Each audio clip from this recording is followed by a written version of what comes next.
स्वागत करता हूं आपका एडू आवर के ऑनलाइन प्लेटफॉर्म पर। दोस्तों, आज हम पढ़ने वाले हैं हमारे भौगोलिक चिंतन के इतिहास में यूनानी जो महाकवि हैं, यूनानी दार्शनिक कवि हैं, होमर को। होमर आप जानते ही हैं, होमर का महत्व यूनान में उतना ही है जितना कि हमारे भारत में महत्व वाल्मीकि और तुलसीदास का है।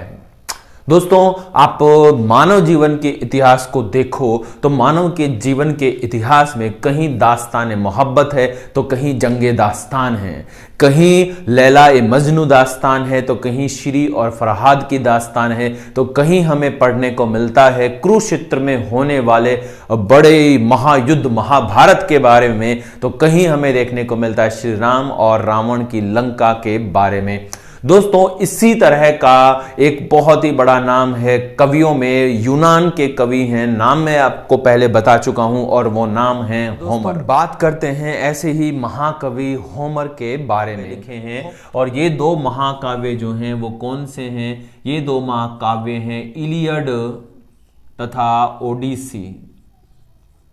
इलियड तथा ओडिसी ये दो महाकाव्य लिखे हैं, और इन महाकाव्यों के वजह से ही जो हमारे होमर हैं उनका यूरोप में जो नाम है बहुत बहुत ऊंचा नाम है, बहुत ऊंचा नाम है। ठीक है, अब हम इलियड और ओडिसी की तो हम बात करेंगे कि इलियड और ओडिसी में क्या इस विशेष दे रखा है, उस पर हम चलेंगे इलियड और ओडिसी में। लेकिन सबसे पहले हम ये चलते हैं कि होमर कहाँ के निवासी थे। ये यूनान, जो विद्वान हम बात करते हैं तो ये यूनान कहाँ है, और होमर ने अपने आसपास के जो प्रदेश है उन प्रदेशों के बारे में क्या बताया, क्या वो फील करते थे, ज्योग्राफी में उनका क्या विशेष योगदान है, क्या क्वेश्चन यहां पे बन सकते हैं, उन पर हम बात करते हैं। तो चलते हैं सबसे पहले यूनान।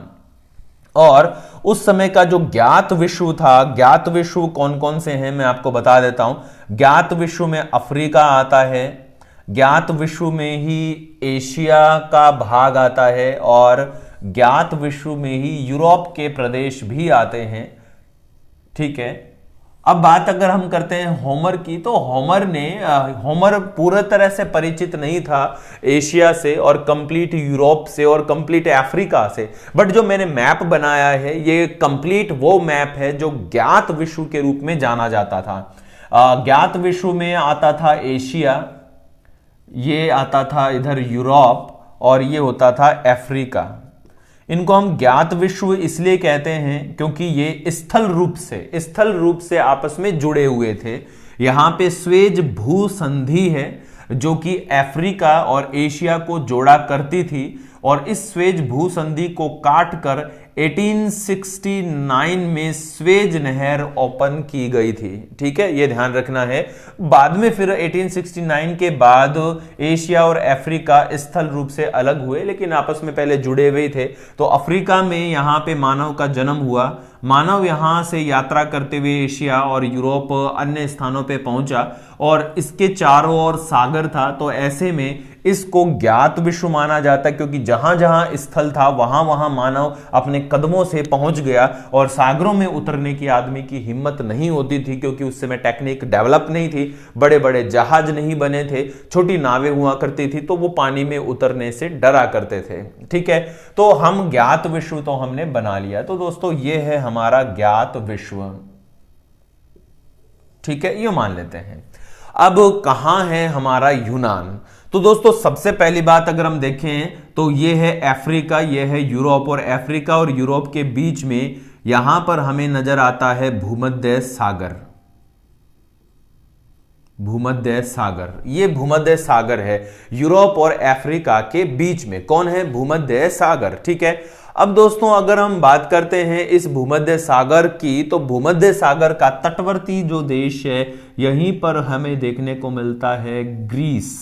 वर्तमान में हम इसे ग्रीस कहते हैं, और इसे ही कहा जाता है यूनान। ये यूनान है। तो हमारा जो होमर था वो यहां का निवासी था। हमारा जो होमर है दोस्तों वो इस यूनान का निवासी था।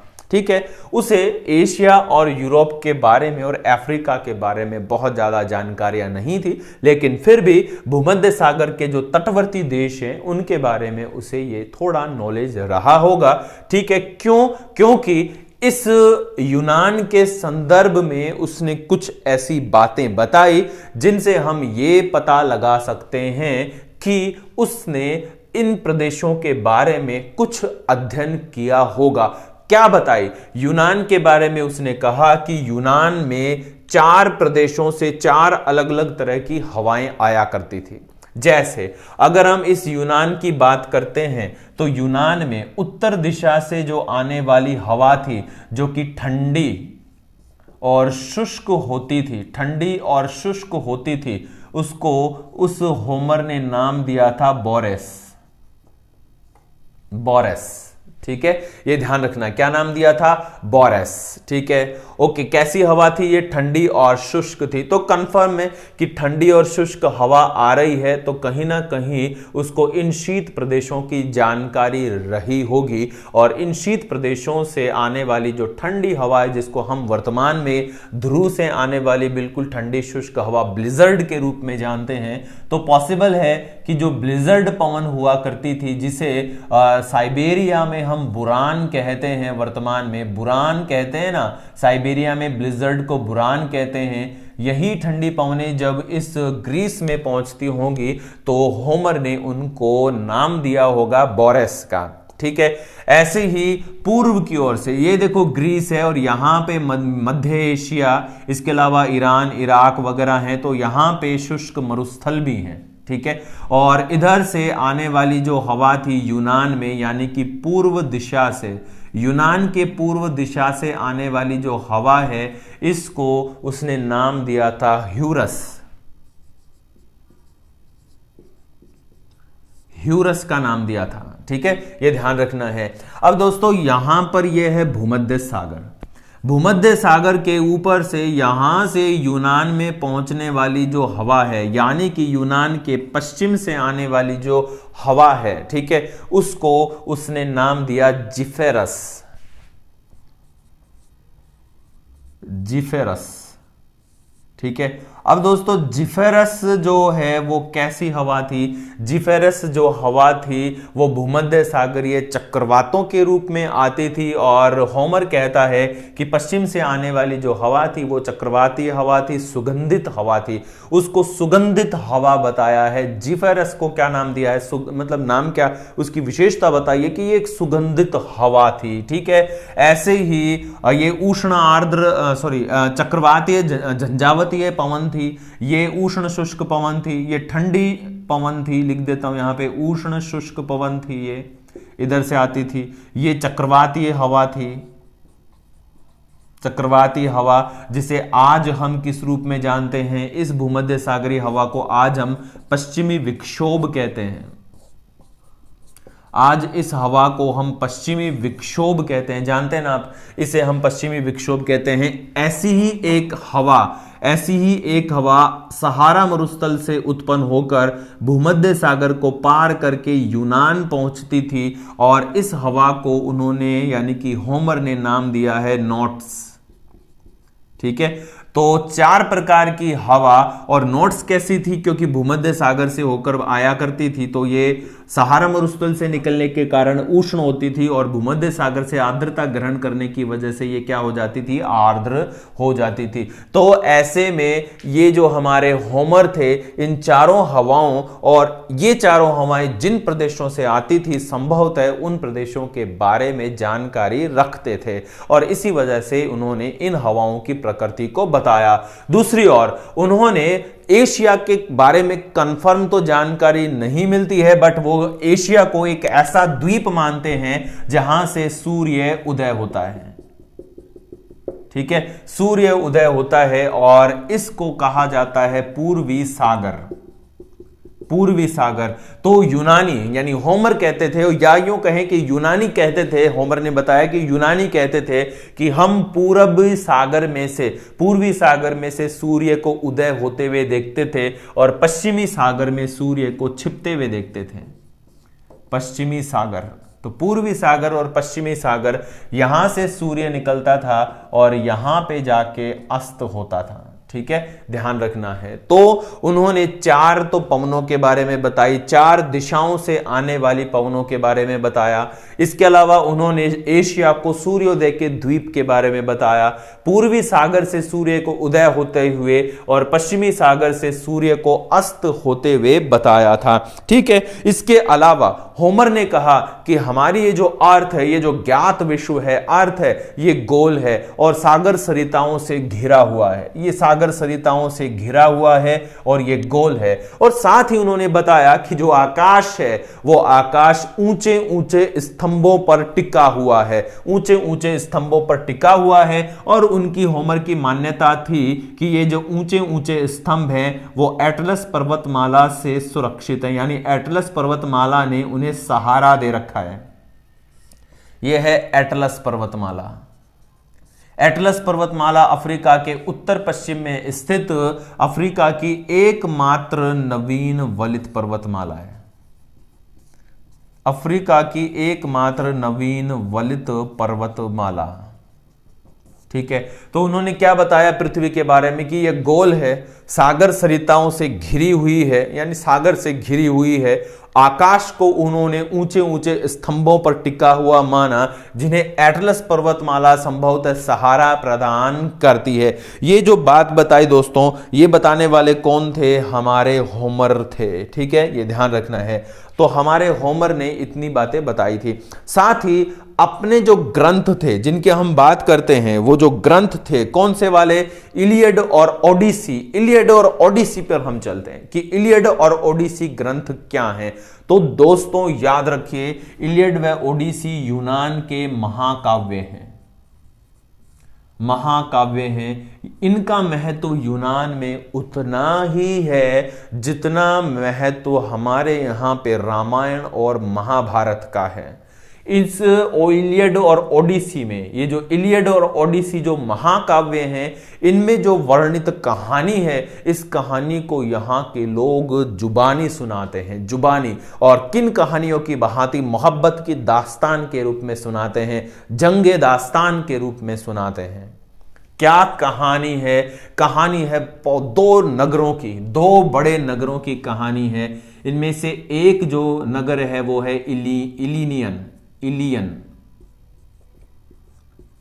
इलियन नगर है, एक है ओडिसियस।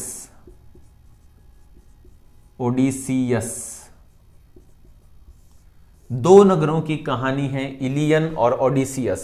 ठीक है, इस इलियन को ट्रॉय भी कहते हैं, ट्रॉय या केवल ट्रॉय। ठीक है, ट्रॉय।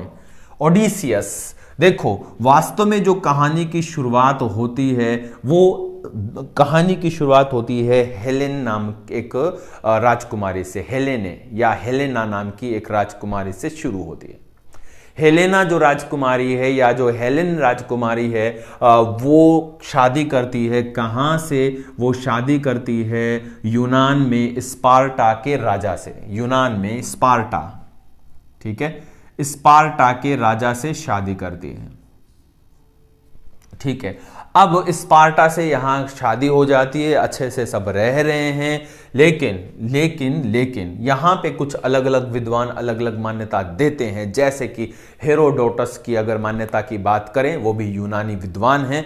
हेरोडोटस कहते हैं कि स्पार्टा की जो राजकुमारी हेलेन थी, इसको यहां पे ट्रॉय के राजकुमार पेरिस से प्रेम था।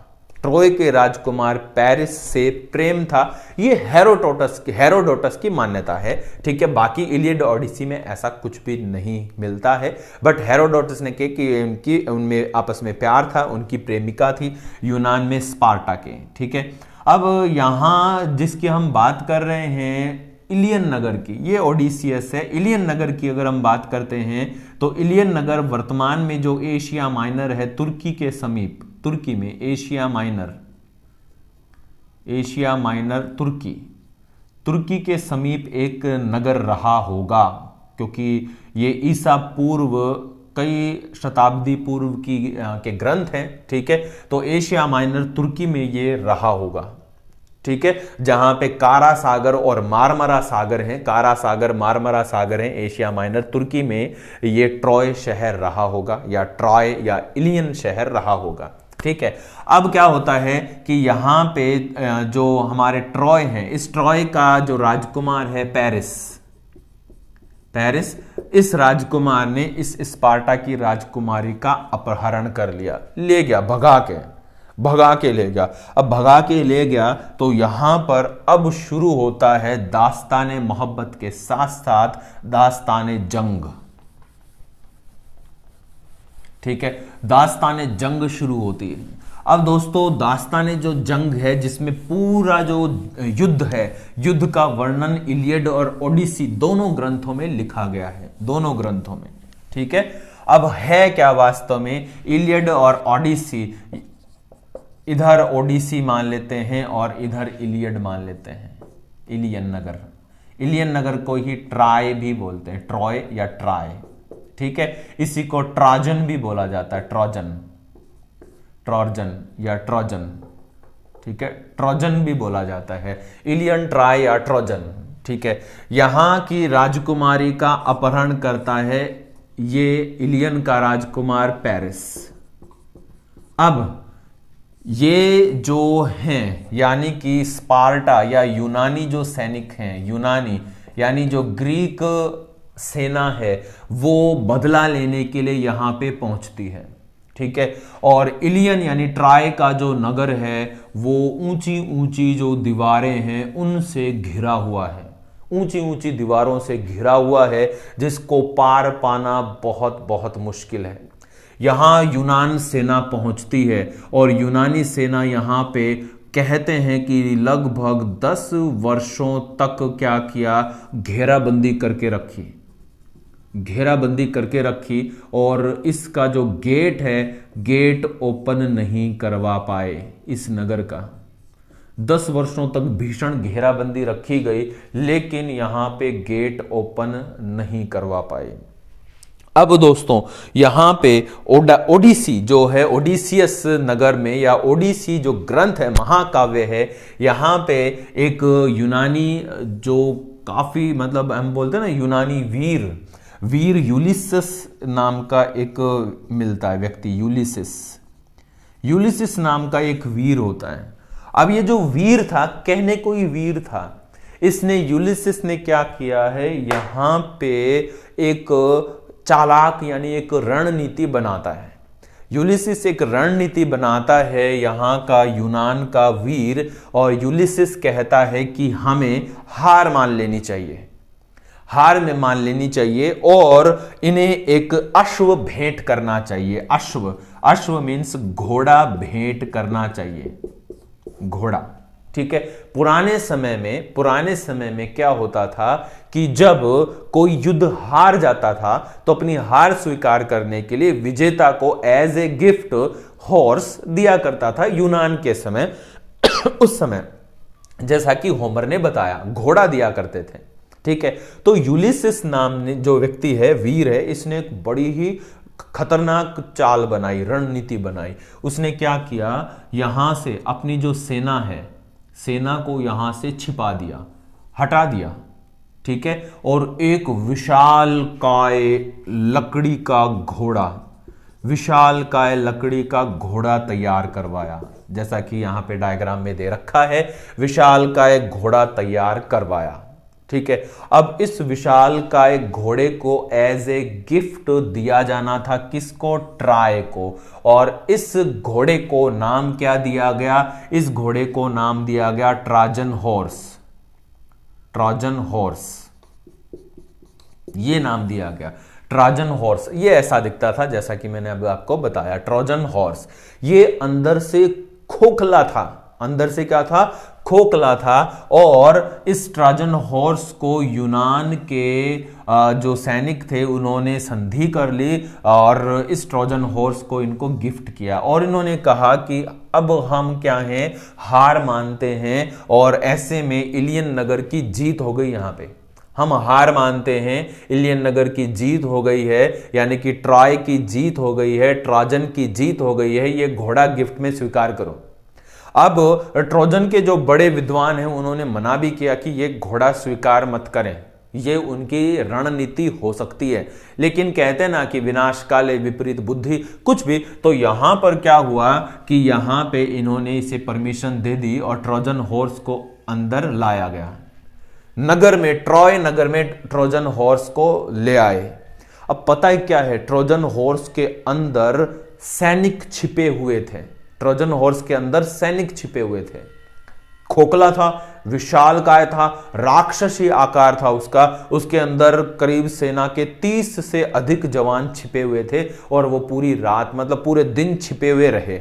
जैसे ही ट्रॉय नगर के वासी और सेना रात को सो जाती है तो जो 30 सैनिक थे वो घोड़े के अंदर से निकलते हैं, घोड़े के अंदर से निकलते हैं और ट्रॉय नगर का जो गेट है वो खोल देते हैं और पूरी यूनानी सेना इस ट्रॉय नगर में प्रवेश करती है और इससे पूरे को विध्वंस कर देती है, खत्म कर देती है, मार देती है।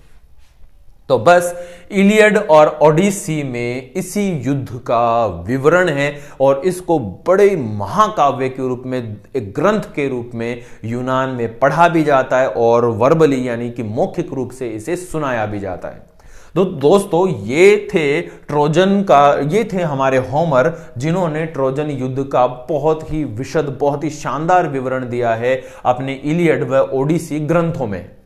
ठीक है ना फ्रेंड्स, अगर आपको ट्रोजन युद्ध की कहानी अच्छी लगी है और आप यदि हमारी ज्योग्राफी जो पोर्शन थॉट है उसको आप इसी तरह कहानियों के माध्यम से और यात्राओं के माध्यम से पढ़ना चाहते हैं तो फटाफट से चैनल को सब्सक्राइब कीजिए और बेल आइकन प्रेस कर लीजिए ताकि हर एक नया वीडियो आपको सबसे पहले मिल सके। ओके फ्रेंड्स, आप फर्स्ट ग्रेड का ये जो टॉपिक है इवोल्यूशन ऑफ ज्योग्राफिकल थॉट यानी भौगोलिक चिंतन का इतिहास, इवोल्यूशन ऑफ ज्योग्राफिकल थॉट, इसको आप कंप्लीट कहानियों के माध्यम से और यात्राओं के माध्यम से मैप के ऊपर इसी तरह से कंप्लीट पढ़ेंगे फ्रेंड्स। ठीक है, कंटिन्यू साथ बनने के लिए थैंक यू। जय हिंद।